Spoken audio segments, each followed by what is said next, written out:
How your past may be crippling you.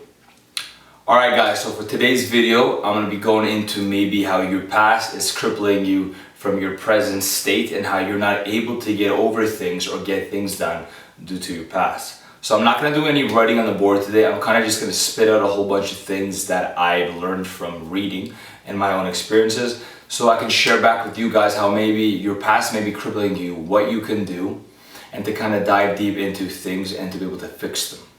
So first thing, when I talk about your past crippling you, I want you to think of this. Think of a traumatic event. It can be a small event such as when you were young, your mom left you at a store, which is exactly what happened to me, and you got scared. Believe it or not, that these traumatic small events when you were 7, 5, whatever years old, stay with you as you become older. Now it may sound like something funny, but then you make it something as a fear of loss or a fear of someone leaving you. And I've had that for a very long time. Why? Well, I never knew why, because subconsciously there is that fear, oh my God, what if this person leaves me? I've had that fear of loss in that moment.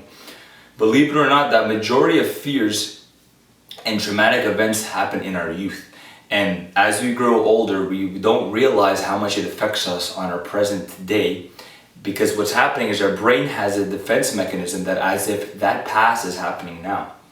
So if you're in a relationship or you're in a job, you may have a fear of loss. And the problem is like I've talked in many other videos, is that when you're stemming from fear, you're stemming at the lowest vibrational point and you're not able to connect with your higher self. You're stemming from a place of worry, fear, where you're basically almost attracting that towards you.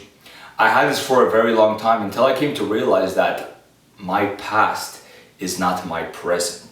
Who I am today has nothing to do with who I was before, okay? Now we can talk about other traumatic events such as people who've been to war. That is something very, very traumatic.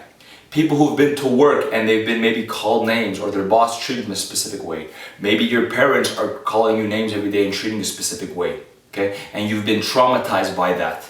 Maybe it's been a couple years back, and I want you to think of yourself that, is that past event or that past version of yourself or that past whatever traumatic experience still holding you from becoming the person who you are?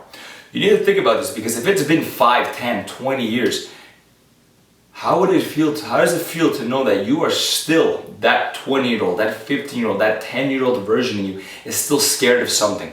Something that's happened 10, 15, 20 years ago, okay? A way that you want to be able to get over this is by diving deep in that and realizing that is no longer here anymore.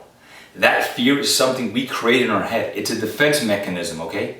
We have this because millions of years ago, or hundreds of thousands of years ago, we had to have it on at all times because there were lions running around and we had to run away, okay? It's a part of us. There's nothing wrong with having that fear. The difference is now you have that awareness and that consciousness to know and say, listen, I'm not going to allow this past to define me whatsoever, okay? Because if you allow that past to define you, what happens? You start to pay attention. Oh my God, what if this happens? Oh my God, what if this happens? Many people, believe it or not, that have been in car crashes, I've actually had a very minor one. The moment you get in a car crash, what does your brain do? Now you're hesitant about every single car, So as you're driving, you're either driving slower, you're non-stop focusing on every little detail of the car, you can move in 1 inch, and you start to build up anxiety. What does that do? You start attracting it. You attract anxiety, you attract fear, and you're actually more likely to get into another car crash, okay? Versus what I started to do, I started meditating, saying I'm present at all times, okay? I started to meditate on the present and attract what I wanted to. I have zero fear now when it comes to driving, okay? I have zero fear of loss now because I've realized that I'm completely okay the way I am. I'm completely okay to know that my past has nothing to do with my present, okay? And that goes the same for all of you. Obviously, the most severe traumas are more difficult, but it's the exact same steps, okay? From small to big, the truth is, and the best part of this is that your past is not defining you. And the beautiful thing in that is that you are now able to take control out of your life, which is such an amazing thing, and it gives you a feel of freedom and happiness, okay? And this is what I want you guys to take out of this.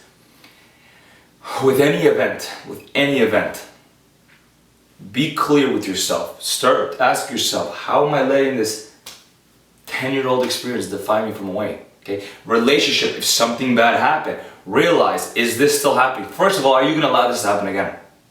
Second of all, if it does happen again, how are you going to react? Okay? If you're reacting the same way, you haven't grown. You're still that 10-year-old version of yourself. You're still that 20-year-old version of yourself, whatever the case is when it happened. Pay attention to you advancing. If you're doing the same thing you did 10, 15 years ago, most likely you're not advancing in life. And that's not good for yourself, because the whole goal of experience in life is we're living here for an experience. We can either dwell on them, of course, it's up to you, or we can improve and learn how to become better at what we've been through and to teach others. And that's exactly what I'm here to do for you guys. So pay attention to that, guys, that if there's something ever holding you back due to a past fear, okay, and really pay attention, because sometimes, like I told you, it's in the subconscious mind. You may react to something, or you may be scared of something without even knowing why, and this is why meditation is so important, which I'm going to be actually making a video on that in the next couple of videos coming up. Reason being is that when you meditate, you dive deep into, why the hell am I so scared of this? And you're like, holy shit, when I was 8 years old and when I was 12 years old, the brain likes to suppress the fear because it hated that feeling so much that it has to completely get rid of it. The problem with that is as you grow older, those fears and those little issues that you have stay with you forever, and they start to burst out, maybe in a relationship, maybe at work, maybe within yourself, and then you become lazy and you start to go into food. Like there's just a whole bunch of endless downward spiral that can go from there. Versus you digging in, fear, I'm facing this monster or fear or this past hurt that has made you plummet, to actually expose it for what it is and realize it's nothing. It's something my brain has created, something I have the control to basically get over. And in the end, I guarantee you guys, it's going to be the best feeling you could possibly have had. Alright? So that's the end of the video today. Didn't do any writing, as you guys could tell. If you want to take any information from this video, it's always be present by meditation. That's number one. Realize the moment you're scared of something, why am I scared of this? Where did it come from, and now what can I do to fix it? And the third one is realize that you can always be happy versus sad. Okay? And that is a God's honest truth. You can choose where to focus on, and that is a sense of power, because it's up to you internally. Take a deep breath and realize, listen, I have so many things to be grateful for. Alright guys, hope you enjoyed that video. Make sure you like and subscribe if you did. If you have any questions, comment, email me. I'm going to leave that below. I'm going to leave a video up here, the last video I put, and any other videos in my link in the description. Other than that, guys, take care and stay tuned until next time. Peace.